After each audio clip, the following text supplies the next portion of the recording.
Сәлеметсіңдер ме балалар? Бүгін аптаның жұма күні, 19 ақпан. Әдебиеттік оқу сабағымызды бастаймыз.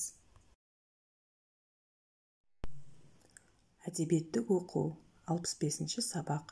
Сабақтың тақырыбы «Ерке күнім, келді тағы кезегі ертегінің». Сақина ертегісі. Айналаға алақанмен жылулықты шашайық.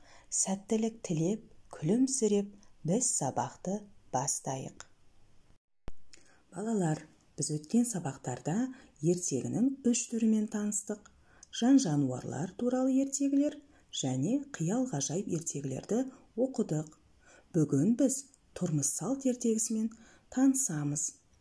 Тұрмыс салт ертегілерінің оқиғасы ертегінің басты кейіпкері қарапайым адамның өмірін, ісін, тұрмыс тіршілігін, қоғамдық жайларын, әлеуметтік көзқарасын суреттеуге құрылады.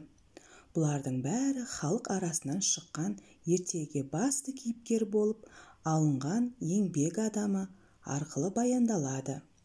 Неше түрлі қиыншылық, кедергілерді, ауыр халдерді, алысқан жау амалдарын жеңетін, сөйтіп мақсатына жететін де қарапайым адам болады. Ертегінің соңы үнемі жақсылықпен аяқталады. Әрқашан жақсылық жамандықты жеңеді деп аяқталады. Кім жылдам әдісі? Ребусты шеш.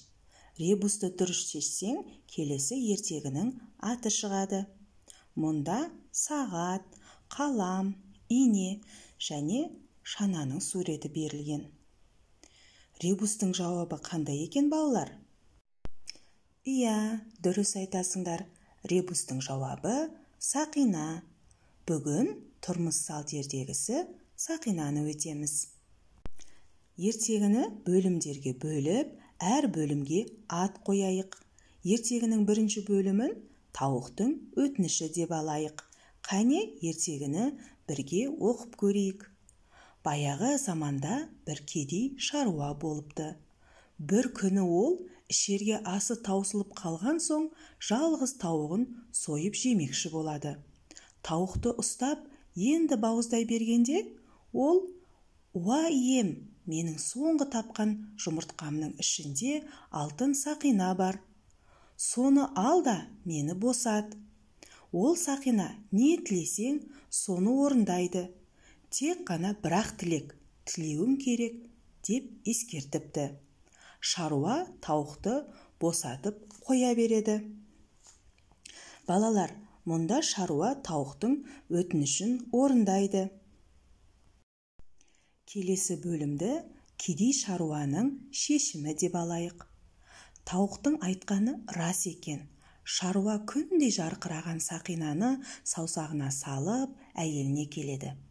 Алғашында әйелі сақинаны көріп қуанады. Кейін таза алтын емес шығар деп күдіктенеді. Бұрын алтынның атын естігені болмаса, қолдарына ұстап көрмеген ғой. Ақыры оны зергерге апарып көрсетпекші болады.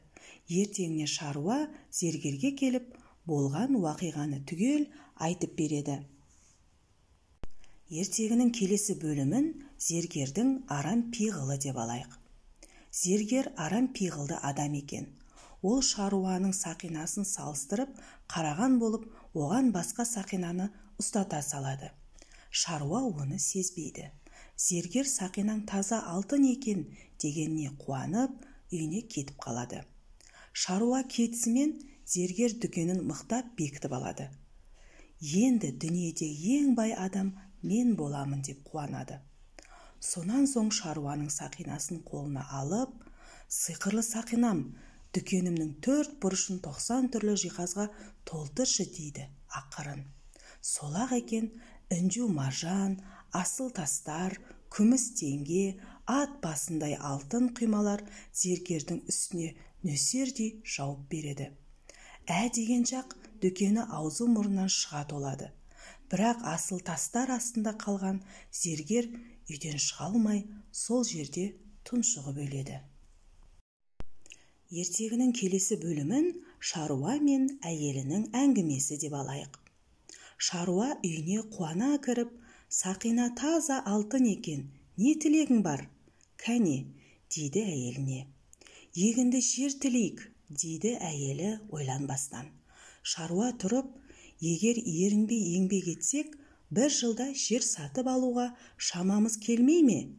Одан да асықпай, басқа тілек ойласаң қайтеді, депті. Келесі бөлім шаруаның сабыр сақтауы. Бұған әйелі де келісіп, екеуі бір жыл бойы түзе бүкпей еңбек етеді.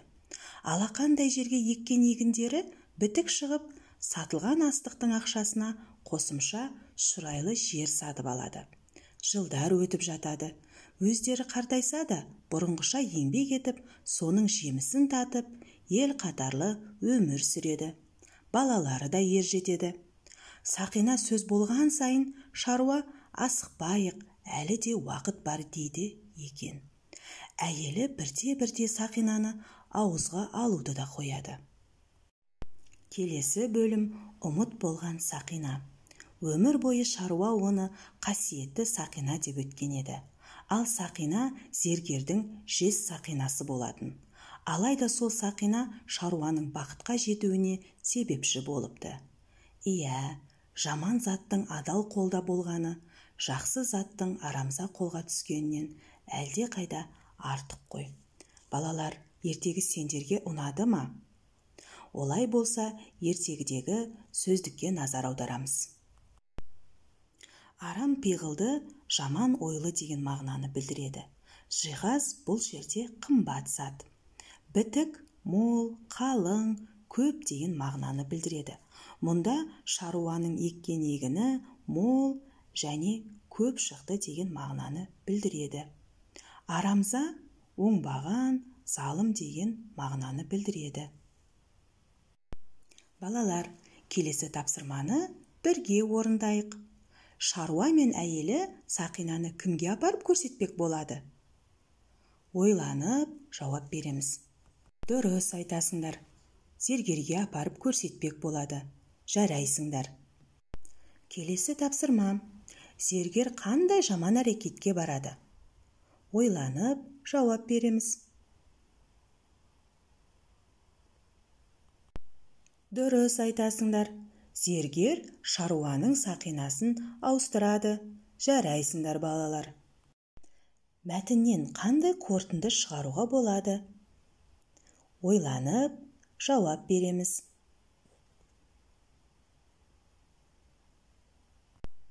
Дұрыс айтасыңдар. Қасиетті Сақина шаруаның еңбекқор болуына себепкер болды. Жарайсыңдар, өте жақсы. Шығармашылық тапсырма. Егер осы Сақина сенің қолыңа түскен болса, не тілер едің? Тілегіңді дәптерге жаз. Сөйлемді сиқырлы Сақинам болса деп бастаңдар. Осы ертегі бойынша қандай сурет салар едіңдер? Балалар, шығармашылық тапсырманы орындап, WhatsApp желісі арқылы жіберуді ұмытпаңдар. Біреуге ор қазуға, жамандық жасауға болмайды. Барлық адамдар үлкен жетістікке, байлыққа тек адал еңбекпен жетуі керек. Балалар, енді сабағымызды қорытындылайық. Сабақтан алған әсерімізді білім гүлі әдісімен бөлісейік. Өте жақсы түсіндім, мен үшін қызықты болды десеңіздер, көк түсті гүлді таңдаңыздар. Мен сабақты жақсы түсіндім десеңіздер, сары түсті гүлді таңдаңыздар. Тақырып бойынша әлі де ізденуім керек десеңіздер, қызыл түсті гүлді таңдаңыздар. Осымен бүгінгі сабағымыз аяқталды. Сау болыңдар.